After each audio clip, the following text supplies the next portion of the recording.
Hey guys, welcome to video 2 on how to make some training gear from home.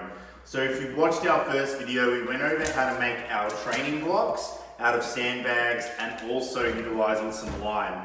Now there is a safe version of lime, dolomite lime. You can get that in 5 kilo bags. If you do buy the 10 kilo bag, you'll want to put this into 2 plastic bags. One in one direction, fold it over, dump it upside down into another plastic bag before we tape it. This just gives added integrity and the contents won't matter anymore. So once you have this thoroughly taped up, if you haven't seen how to make one of these yet, please go and watch that video first. But once you've watched that video, guys, you should have resistance bricks. And this is one of our hacks to make kettlebells. Now what you want to focus on doing is we want to get the outdoor rope from Bunnings, which will be in this video as well, on where to find it in our local Bunnings. But if you want to know at your Bunnings, just ask the staff and they'll direct you to where you need to go to find the rope. Hey guys, so aisle 8, scoot down to the rope section. So when choosing your rope for your kettlebell, you want a nice solid one.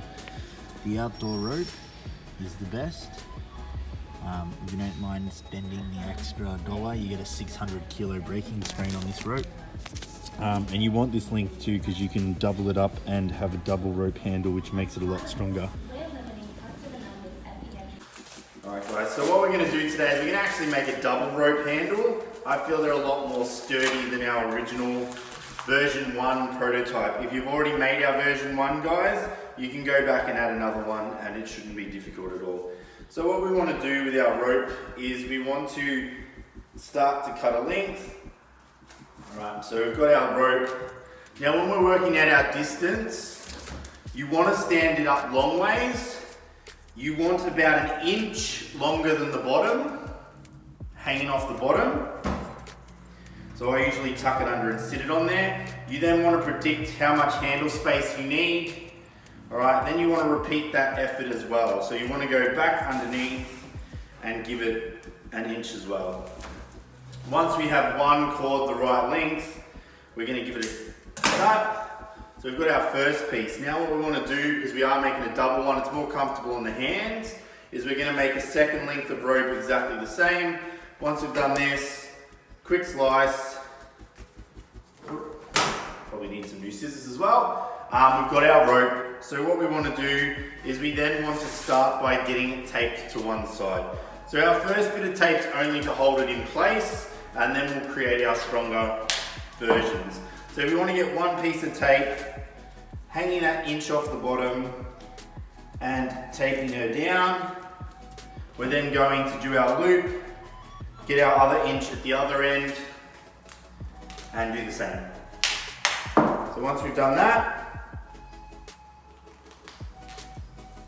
I use the ropes at the bottom as indicators to show you if the rope's starting to slide out, and it allows you time to fix the bag to create some stability in the bag. Once we've done this, we want to run one loop around the very top of where the rope's going.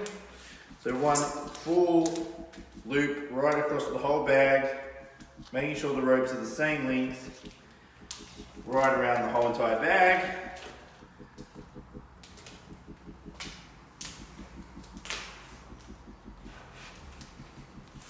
Awesome.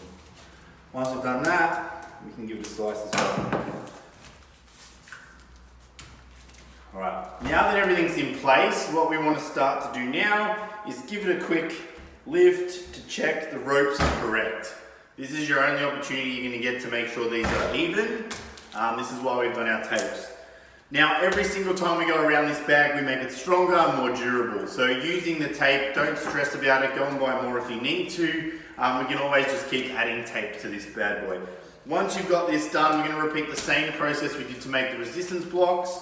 And we're going to start at the bottom and we're going to go right around the bag until we've coated all the way to the top. Alright guys, so starting from the bottom,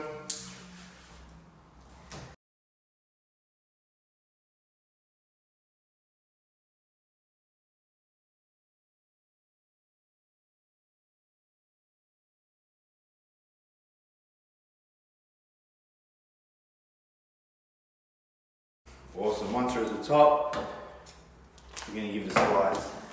Now at the top, we pretty much have our bag ready to go. Now we just want to do some aesthetics and some reinforcing. So, like I said at the very bottom, you can tape these to the bottom to give you some stability. I like to use these as slide indicators. If they do start to slip, you'll notice that they're slipping through the tape. Starting by reinforcing the top corner, we're going to go around the rope a couple of times. Now this is the tape will bunch up. We want to create this bunch up because once we get up, we're going to tape the handles. Alright, so we'll be running the tape around the rope, creating a little bit more grip, a little bit more stability.